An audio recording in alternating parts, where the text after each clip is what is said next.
Yo empecé muy temprano a admirar a James. Y el mejor James para mí, es el James de Banfield, el de Falcioni. Porque es que no es que este es el sitio para yo triunfar. No, no. Triunfa el ser humano que se acomoda a cualquier sitio. Buenos días, bienvenidos a una nueva edición de Charla Técnica. Hoy, en el día de hoy, tenemos información acerca de lo que está sucediendo en el fútbol, la salida de varios DT y lo que pasa con la Liga Betplay. Bueno, no me demoro más, mi nombre es Marcelo, le doy la bienvenida a Cristian, al señor de los números. ¿Cómo está? Buenos días. Marcelo, muy buenos días para ti y para las personas que nos ven. Bueno, recordarles primero que nos sigan en @charlatécnica-colombia. Recuerden el sorteo que estamos realizando por una camiseta retro del equipo que ustedes elijan. Y bueno, vamos a analizar un poco lo que nos dejó la fecha del fin de semana en la Liga Betplay, donde siguen cayendo técnicos de los equipos participantes. Así es. Y bueno, antes que nada nos vamos. ¿Qué sucedía en un tiempo atrás? La sub-17 marcaba el terreno fuerte al ganar 0 a Finlandia, la mayor goleada en las categorías juveniles. Vamos con ello, por favor.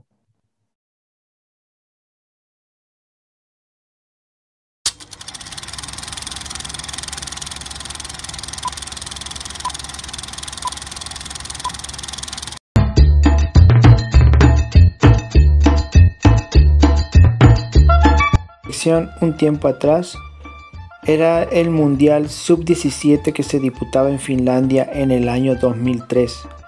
El seleccionado colombiano obtendría su mayor goleada a nivel internacional al vencer 9-1 al local Finlandia. Ese grupo lo compartiría con México, Finlandia y la República China, donde Colombia quedaría primera en el grupo con 7 puntos.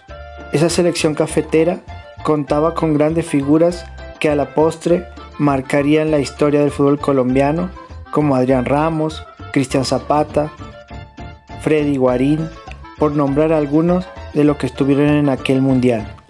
Además, en ese mismo cotejo Colombia quedaría cuarta y competiría con jugadores de la talla de Cesc Fábregas. También estaría Fernando Gago, Lucas Biglia en la selección argentina.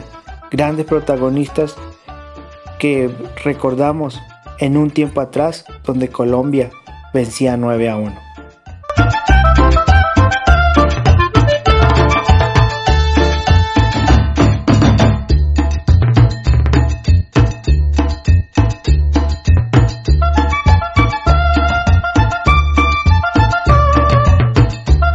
Bueno, como veíamos, Colombia había marcado su tendencia en lo que eran los juveniles. Bueno, si hablamos de juveniles, Junior despidió el pasado martes a Amaranto Perea y contrató a alguien que trabaja con los juveniles, en este caso Reyes. ¿Qué opinas de esta contratación, Cristian? Aguantaron a Perea hasta donde de pronto la afición y quizás los resultados dejaban. Yo creo que a Amaranto le dieron varias oportunidades. En Copa no le fue bien, en Liga tampoco.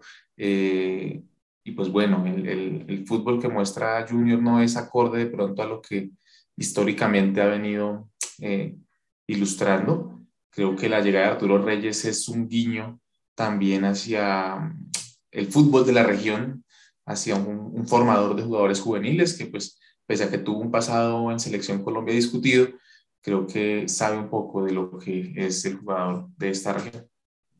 Así es, y no nos olvidemos que Reyes también estuvo un tiempo relacionado con las categorías inferiores de Junior, y eso también hace que tenga mayor conocimiento de lo que vos dices, Cristian, y no solo eso, sino también que habría que ver si algunos de los jugadores que están en primera, si no han sido dirigidos en las formas básicas por Reyes, ¿no? Aunque el pueblo barranquillero está un poco desconforme con esta contratación, y otra de las cosas que llama poderosamente la atención es que Perea salió y al momento ya Junior confirmaba su nuevo reemplazo, cuando tal vez se pensaba que iba a demorarse un poco más para poder contratar alguien que pueda manejar la fuerza de Junior.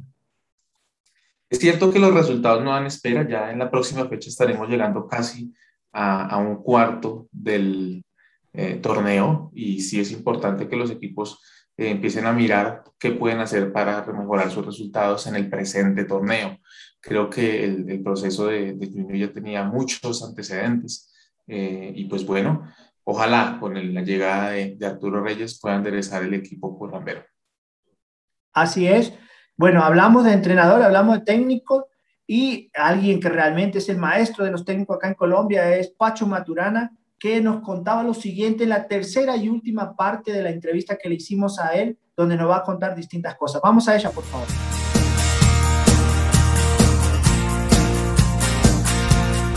Agradeciéndole su compañía en nuestro espacio. Profe Pacho, si queremos hablar de la historia del fútbol colombiano, claramente tenemos que acudir a su nombre. En nivel de clubes y en nivel de selecciones, creo que el profesor Francisco ha sido el artífice de los dos más grandes títulos de nuestro país en la materia futbolística: la Copa Libertadores de Nacional y la Copa América de la Selección Colombia, sumado a clasificaciones al Mundial. ¿Cuál fue ese clic o cuáles fueron las claves para tener, antes del profe Maturana, un panorama sombrío, y con el profe Francisco conseguir los primeros títulos y los primeros ecos de Colombia a materia futbolística a nivel mundial? Bueno, yo creo, Cristian, con mi saludo y mi gratitud por tu generosidad, yo creo que la historia de Colombia no nace con Francisco Maturana. Acá, pues hombre, nosotros fuimos a un mundial en el 62, y después el fútbol se convirtió en pasión. En alguna ocasión, yo estando dirigiendo en España, los españoles, antes la polémica estaba de que Maradona o Pelé. Para los españoles, ninguno de los dos. Para gran parte de los españoles, ninguno de los dos, sino que ellos hablaban que Alfredo Di Stéfano. Yo tuve la oportunidad de conocer a Alfredo en el Real de Madrid, conversé mucho con él, y sentí que en alguna ocasión le hicieron esa pregunta.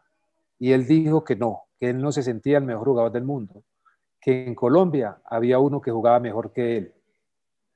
Y entonces yo escucho eso, y resulta que es un vecino mío, y él dice que en Colombia había un señor que llamaba Turrón Álvarez, que jugaba mejor que él. O sea que en Colombia siempre han existido buenos jugadores. ¿Cuál es la diferencia? Cuando yo jugaba en la selección, porque yo fui jugador de la selección nacional en las eliminatorias del 82, yo estuve en Panamericanos, Centroamericanos, todas estas cosas. Pero cuando yo jugaba, yo sabía cómo jugaba Uruguay, cómo jugaba Paraguay, cómo jugaba Argentina, pero no sabía cómo jugaba Colombia. Entonces, ahí yo creo que fue un punto de partida, porque yo dije, vamos a construir, porque nosotros siempre estábamos compitiendo, tratando de neutralizar a los demás. Porque no nos expresamos nosotros en el juego. ¿Y nosotros qué somos? Nosotros somos un país de talento, porque aquí hay talento en todas las direcciones.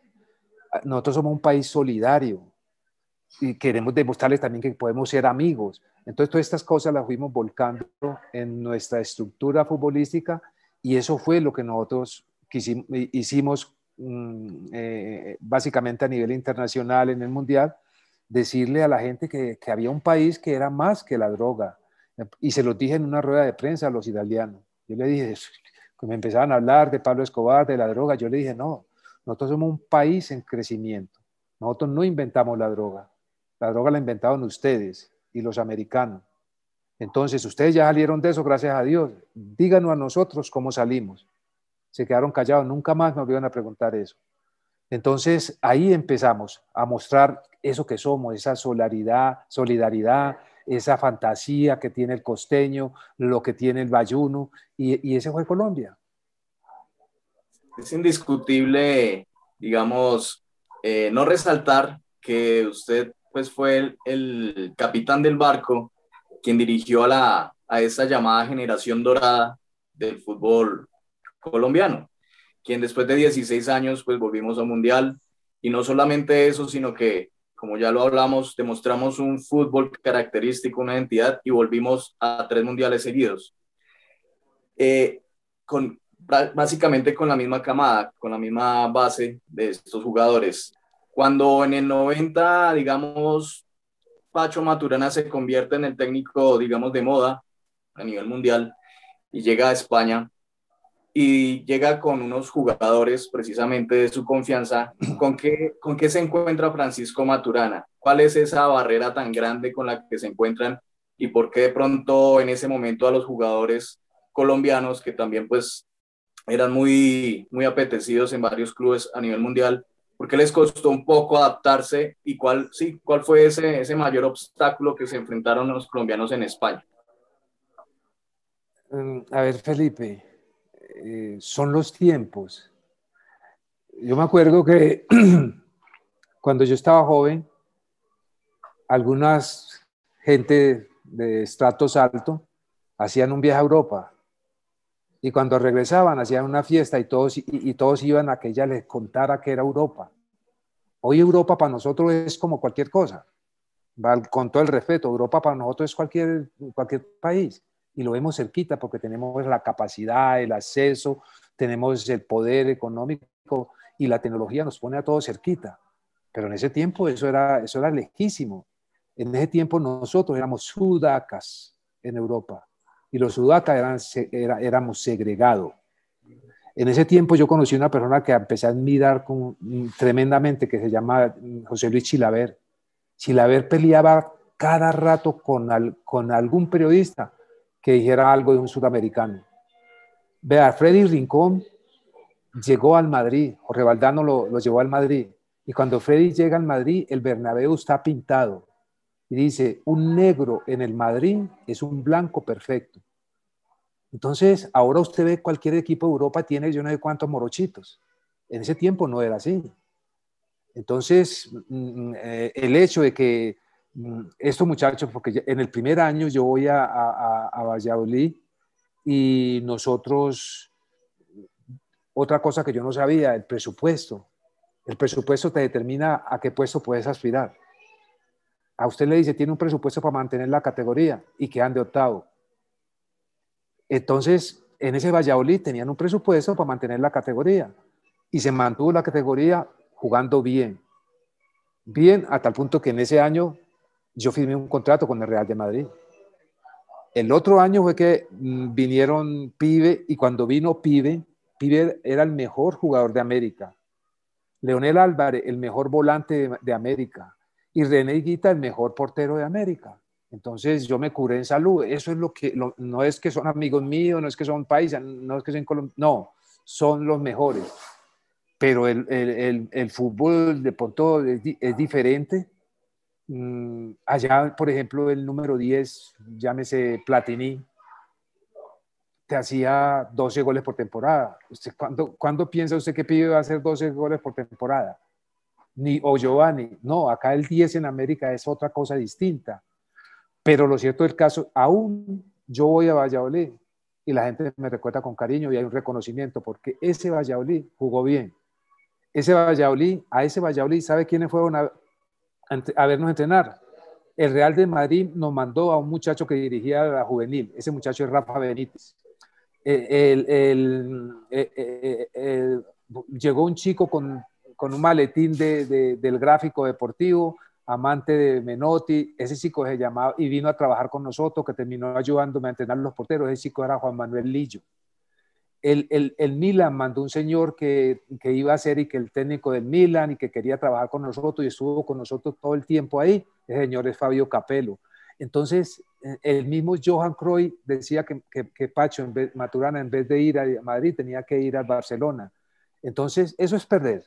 Encontrar ese reconocimiento que le dio el fútbol europeo a uno. Y un reconocimiento que aún perdura. Profe Pacho, uno de los puntos álgidos en la historia de nuestra selección fue el Mundial 94. Teníamos de pronto la selección del 90 que clasificó quinta y de pronto en los papeles de muchos no estaba que llegara a segunda ronda. La del 94 llega al Mundial de Estados Unidos con el ego encima de haber ganado el 5-0 y pasar en tercer lugar. ¿Qué pudo haber pasado, profe, en ese Mundial del 94? ¿Qué diferencias ve entre la selección del 90 y la del 94? Bueno, yo creo que sí hay diferencia, los tiempos, y que ya nosotros estábamos en un escenario más reconocible. Eh, en el 90 yo no tenía idea de lo que era un mundial, porque aquí nadie conocía lo que era un mundial. Había periodistas que no tenían ni siquiera pasaporte, y con esta selección empezaron a viajar y se sintieron internacionales, porque en todas partes íbamos, ellos iban y como periodistas colombianos tenían un reconocimiento, un respeto y una interacción con los periodistas de Inglaterra, con los periodistas de Escocia, donde nosotros fuimos a jugar. Entonces esa selección del 90, yo creo que, es más, cuando yo empiezo a preguntar a los técnicos que han estado en mundiales, casi todos. Yo hablé con Menotti, hablé con Bilardo, fui con Arrigo, fui con Gujidi, con Johan Cruyff, y todos me decían algo: blinde el entorno. Y yo decía, pero ¿qué es esto? Por Dios. Bueno, listo. Nos fuimos para el Mundial del 90 y nos instauramos por allá en una sede donde la entrada para los periodistas estaba a 2 kilómetros. Y allá adentro nosotros éramos una familia. Fuimos al partido de Yugoslavia, que en ese momento Yugoslavia era el capo de Europa. Perdimos y nos vinimos para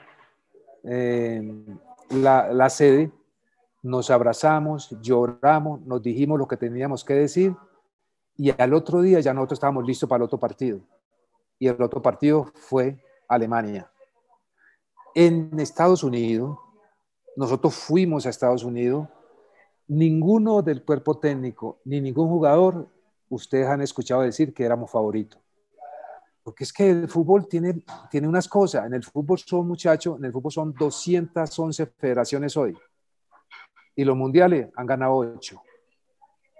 Y los otros, ¿por qué no? España ganó un mundial en el 2010 después de 100 y pico de años. Y nosotros, ¿quién nos decía cuál era, digamos, qué teníamos, cuál era el pergamino para ser campeones? No teníamos. Cuando yo en esa Italia preguntaba a esta gente los consejos, pero les preguntaba, ¿y usted qué opinan? ¿De qué podemos llegar? Me dice, yéndote bien, pasar la primera ronda. Así me decía. Y yo me sentía como por debajeado, pero me quedaba callado.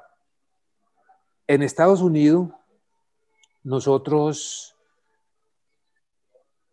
esa selección que hizo una eliminatoria tan buena, se convirtió en un vehículo para unir al país también. Y se tomaron decisiones administrativas de tal manera que no blindáramos el entorno, sino que hiciéramos el equipo más popular, más cercano. Y nos fuimos para un hotel. Perdimos el primer partido y llegamos al hotel.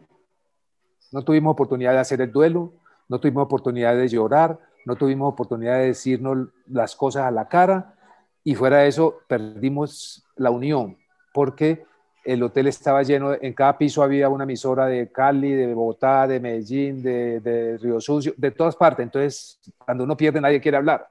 Entonces perdimos esa comunicación, perdimos esa cohesión como equipo, y después perdimos con Estados Unidos, que nunca habíamos perdido.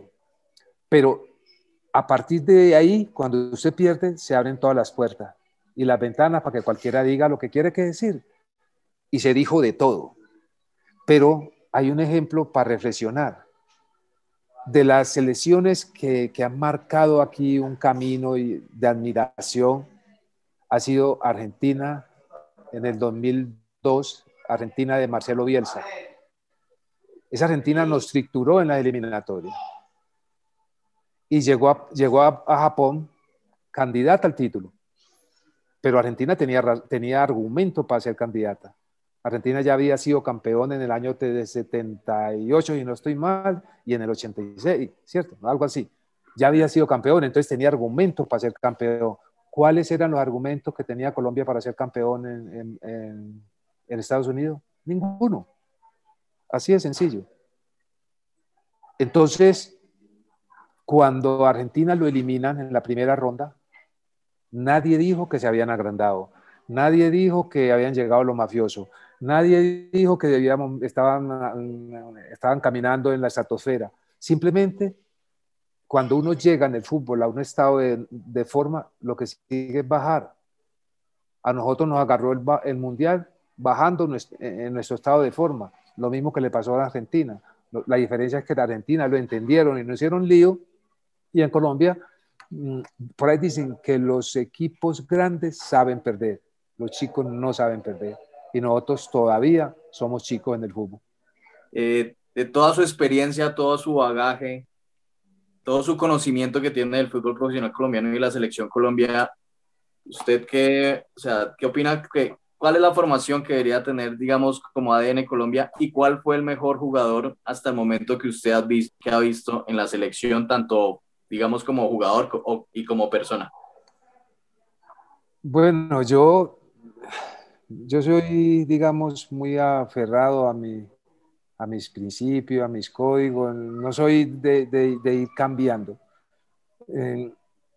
Yo nací en el fútbol, en un barrio futbolero, la Comuna 13 acá en la Floresta, y en mi camino me encontraba con la casa de Turrón Álvarez, de Mario Agudelo, de Cunda Valencia, de Chonto Gaviria. Entonces, esos son mis ídolos, no los cambio. Lo que viene ahí para atrás, a todos los respeto y los quiero mucho. Ok, muchas gracias, profesor. Profe, la última para no quitarle más tiempo. Por ejemplo, una de las grandes figuras de esta última Copa América fue Luis Díaz. Muchas veces, en mi humilde criterio, pienso que no depende de la calidad de un jugador, sino al lugar donde va. Me viene a la mente James. En su mejor momento fue al Real Madrid, con el pasar de los partidos o de los años, se fue apagando. ¿Cuál sería, de acuerdo a su concepto y conociendo a Europa, la mejor liga que le caería al Guajiro, de acuerdo a sus condiciones? Bueno, hay una cosa, mire, yo empecé muy temprano a admirar a James, y el mejor James para mí, es el James de Banfield, el de Falcioni. Fue tan bueno que lo vendieron a Europa. Hasta ahí lo dejo. Este muchacho Díaz ya está en Europa, y tengo casi que la convicción de que no hay límites para él. ¿Por qué razón?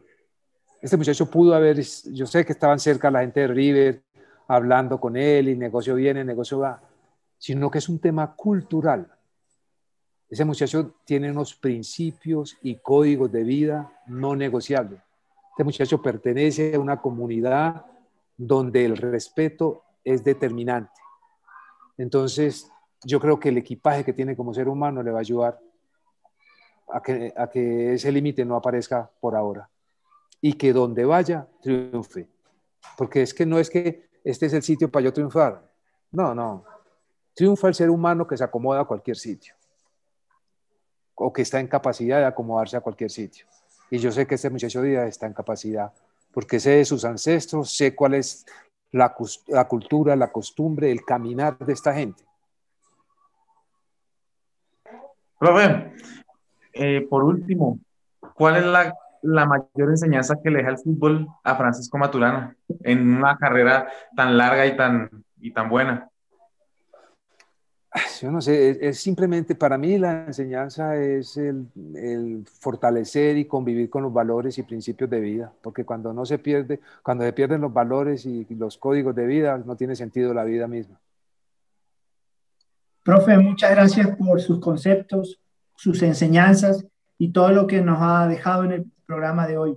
Muchas gracias por su tiempo. Marcelo, a vos, muchas gracias por la invitación. Y el fútbol nos une, y hablar de fútbol siempre es agradable. Y mire que nosotros pensábamos que íbamos a estar un ratico, ya estuvimos bastante, disfrutamos, y seguramente yo voy a salir reforzado de todo esto. Entonces yo pienso que el fútbol es una invitación para uno ser mejor. Hasta pronto, ¿eh?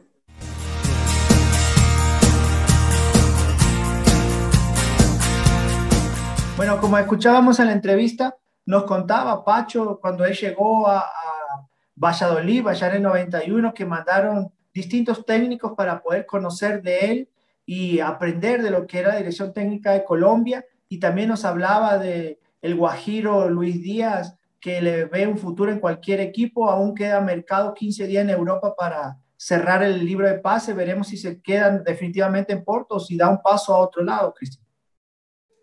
Sí, claro que sí, veremos en estas últimas 2 semanas cómo se desenvuelve la novela Luis Díaz. Y es cierto que es un jugador que se cotizó mucho y en Europa el tema de la reactivación entre los clubes ha pegado de sobremanera. Entonces veremos qué pasa con Luis Díaz. Y pues bueno, las palabras sabias de Francisco Maturana, nos gustará o no sus maneras, sus estilos, pero es una persona que ha dejado huellas no solo en el fútbol colombiano, sino a nivel internacional.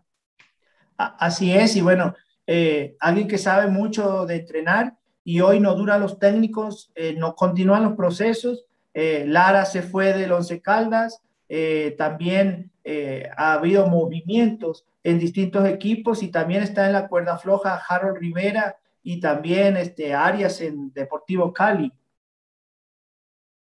Claro que sí, ya son 5 técnicos los que ya deja la liga, ¿no? Amaranto Perea en el Junior, Dairon Pérez del Huila, Giovanni Ruiz del Deportivo Pasto, Jorge Luis Bernal de Patriotas Boyacá y Amaranto Perea en el equipo de Barranquilla. Creo que es importante respetar los procesos. Creo que el técnico, por ejemplo, del Pasto no tuvo más de 3 partidos y ya estaba licenciado, ¿no? Ya había salido de su cargo y bueno, entra José Flavio Torres, que ha tenido muy buen resultado al frente del equipo volcánico. Patriotas tampoco tuvo un proceso, no duró más de 5 partidos. Recordemos que Bernal estaba reemplazando a John Mario Ramírez y son planteles que de pronto no tienen figuras, no tienen jugadores de alcurnia, no tienen jugadores de postín para pelear una entrada a los 8 y creo que también eso es muy importante. ¿Cómo refuerza un equipo para que un técnico venga y pueda tener buenos resultados? Y si nosotros pensamos que son técnicos de equipos pequeños, sacando Junior, Patriotas, Huila que viene de ascender con el entrenador, son golpes fuertes y qué se puede esperar de los demás. Pero bueno, este tema da para mucho, es lo que tenemos para el día de hoy. Bueno, Cristian, te agradezco por habernos acompañado y será hasta la próxima. Marcelo, gracias a ti, a las personas que nos ven, recordarles seguirnos en @charla técnica Colombia. Tendremos muy buenos invitados, muy buenas reflexiones sobre lo sucedido en el fútbol colombiano y bueno, recordarles que participen en el sorteo de nuestra camisa retro. Pueden ir a Instagram, a YouTube y ver las condiciones y los requisitos para ganarse esta camiseta. Sí, las condiciones, claramente seguirnos en ambas cuentas, etiquetar a 2 personas en la publicación de Instagram y por último ir a nuestro video de YouTube relacionado con el sorteo y dejarnos su usuario en Instagram, su @ en Instagram. Varias personas lo han hecho y pues bueno, esperamos que muchas más personas se unan a esta dinámica para que se puedan llevar la camiseta retro. Próximamente te vamos a contar la forma del sorteo y cuándo va a ser, porque ya varios nos han consultado, pero esto lo vamos a tener un poquito guardado para generar también el interés en ustedes. Bueno, le agradecemos por habernos seguido, acompañado el día de hoy. Le mandamos un fuerte abrazo a Felipe, que en el día de hoy no nos pudo acompañar por distintas circunstancias. Ya en el próximo programa seguramente va a estar con nosotros. Un feliz día para todos y que todos estén muy bien. Será hasta la próxima. Hasta luego. Gracias.